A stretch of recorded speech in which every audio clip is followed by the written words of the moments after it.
ಸಿಂಧನೂರು ನಗರದ ಪಿಡಬ್ಲ್ಯೂಡಿ ಕ್ಯಾಂಪ್ನಲ್ಲಿ ಭೀಕರ ರಸ್ತೆ ಅಪಘಾತ, ನೀರಾವರಿ ಇಲಾಖೆಯ 3 ಸಾವು.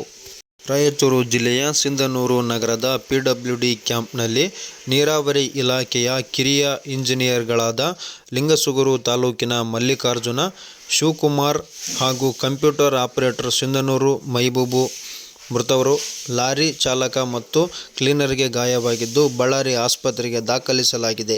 2 ದ್ವಿಚಕ್ರ ವಾಹನ ಮತ್ತು ತೌಡು ತುಂಬಿಕೊಂಡು ಹೋಗುತ್ತಿದ್ದ ಲಾರಿ ಆಕಸ್ಮಿಕ ಪಲ್ಟಿಯಿಂದ ಅಪಘಾತ ಸಂಭವಿಸಿದೆ. ಡಿಸೆಂಬರ್ 17ರಂದು ಬೆಳಗಿನ ಜಾವ 2 ಗಂಟೆಗೆ ಈ ಘಟನೆ ನಡೆದಿದೆ ಎಂದು ಮಾಹಿತಿಯನ್ನು ಸ್ಥಳೀಯರು ನೀಡಿದ್ದಾರೆ. ಸಂಚಾರಿ ಪೊಲೀಸ್ ಠಾಣೆಯಲ್ಲಿ ಪ್ರಕರಣ ದಾಖಲಾಗಿದೆ.